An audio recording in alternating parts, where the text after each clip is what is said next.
Today I'm talking to Walt Patterson, who's an Associate Fellow at Chatham House and also the author of a book on the power industry called Keeping the Lights On. Walt Patterson, thank you very much for talking to RT. Now, the situation in Japan is bad. We've seen several explosions at Fukushima nuclear power plant. What do you think the chances are that we may see more and this situation carrying on? I'm sure that the people working on the site hope that they've got it under control, but they seem to be releasing an awful lot of hydrogen from at least 3 reactors and now from a fuel pond as well. And hydrogen's an explosive gas. If it's confined and mixed with air, it can produce very dramatic explosions, as we've seen. So that's clearly a major concern for them. But I think the explosion problem is almost the least of their problems at the moment, because what it has done to the reactors, we don't know.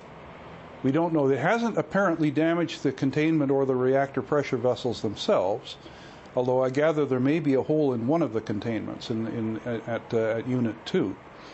But what bothers me, and I haven't heard any very good confirmation about it, is what it has done to the actual contact between the control room and the reactor itself. Whether the dials and gauges in the control room are now actually giving reliable information about what's happening inside the reactors, particularly because the sensors for temperature and pressure and water level and so on, in the turbulent conditions that have been happening in those reactors, the sensors must themselves now be potentially unreliable, which means that the engineers in the control room don't actually know what's going on in the reactors. And what could be going on in those reactors, in your opinion? The problem is that they may have water levels rising and falling. They may have fuel exposed. We know that they have had fuel exposed, which has produced the reaction between the molten metal cladding and the water that produces the hydrogen. So they've certainly had some fuel damage. They may well have ceramic fuel pellets that are now also circulating through the core, and that will be clogging up channels and generally changing the configuration, the geometry in the core. And unless the reactor engineers know what is going on, they're liable to do something wrong. They're liable to do the wrong thing. That's what happened at the accident at 3 Mile Island in the United States, that engineers who thought they were doing the right thing to protect the core opened valves when they should have closed them, and vice versa, and wound up exposing the core and causing a major meltdown. You've mentioned that the uranium rods in reactor number 2 at Fukushima were exposed, and we know that they were exposed certainly for a period of time. How dangerous is that? Well, the fuel elements, when they're running in the reactor with the chain reaction running, the buildup of radioactive waste in the fuel rods themselves gradually accumulates quite a sizable inventory of very hot radioactive waste. And when they talk about the reactors all shutting down at the time of the earthquake, which means that they shut down the chain reaction, but you cannot shut down the radioactive waste. And anything up to 10% of the heat in the reactor core when it's running comes from the radioactive waste, not from the chain reaction. You can't shut down the heat from the waste. And that heat means that you have to keep taking the heat away, or the temperature of the fuel rods goes up very fast. And what has happened in, I think, all 3 units now is that the fuel has been at least partly exposed, such that it then allows its own temperature to go up until the metal tubes melt. And the metal tubes melt, and the little fuel pellets, which are just like little sweeties, fall down. The uranium falls down into the water. And of course, the problem that produces is that if enough of them fall together, they can start up a chain reaction again. And despite all this and what you're talking about, this sort of self-perpetuating scenario, the government in Japan keeps saying that the safety levels are fine, there's nothing for people to worry about. Do you think they're telling the whole truth? I'm not sure they know the whole truth. That's part of the problem. I mean, in the circumstance, it would be bad enough if it were normal times, but this is after an earthquake and an enormous tsunami. And the communication channels and the normal organization, even of a society as organized as Japan, has taken a terrible hit. So the fact that they're now faced with a problem like the nuclear problem, when they already have more on their hands than anybody could possibly imagine, with the earthquake and the aftermath of the tsunami, that it's brutally difficult both for the government and for the people of Japan. In the rest of the world, we always say that Japan has a reputation as one of the world's most technologically advanced countries, and yet they've been struggling to cool these reactors down for days now. What are the factors at play there, do you think?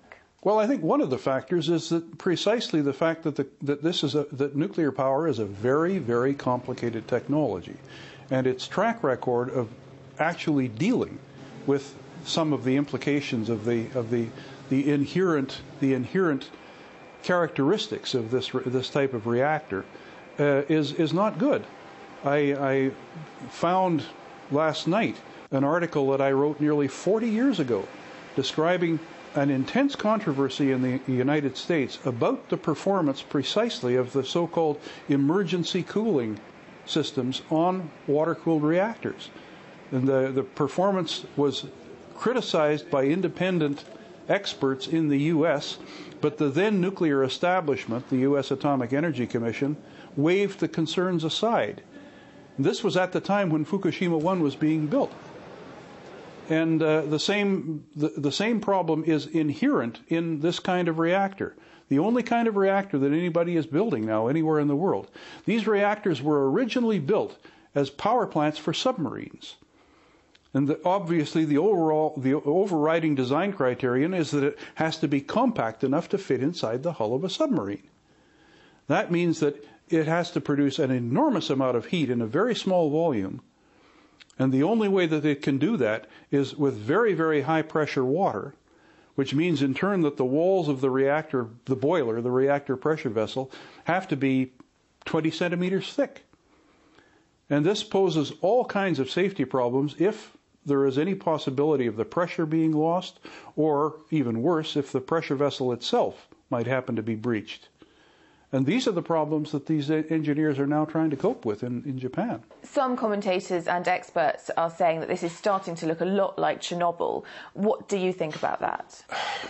I hope that we are still going to be a long way short of a Chernobyl here, particularly for one reason, that even if there were a major release of radioactivity from one or more of the reactors, the event at Chernobyl was accompanied by an enormous fire, which produced a huge plume of hot air carrying radioactivity right up into the stratosphere.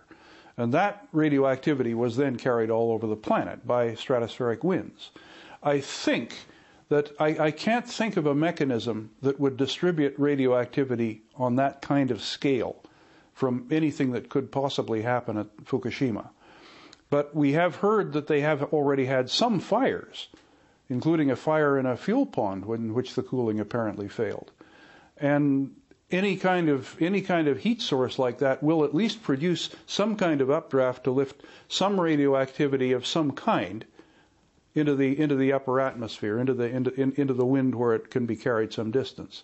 And obviously there are a lot of factors at play, like whether there's a fire, in which direction the wind's blowing. Absolutely. But what are the chances that a radioactive cloud could reach Russia from Japan? I think very low. I think very low. For one thing, the prevailing wind is not in that direction.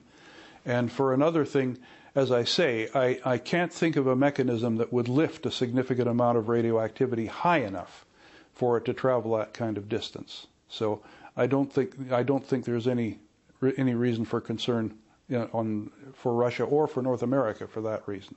Japan is very unstable geographically in terms of earthquakes, and yet the Japanese have chosen to build a lot of nuclear power stations, base a lot of their power supply on nuclear energy. Do you think this will change the attitude to nuclear power in Japan? I think it is bound to. There have been, of course, there's been quite a substantial body of opinion in Japan, including among seismologists, that building nuclear plants anywhere in Japan is not a good idea.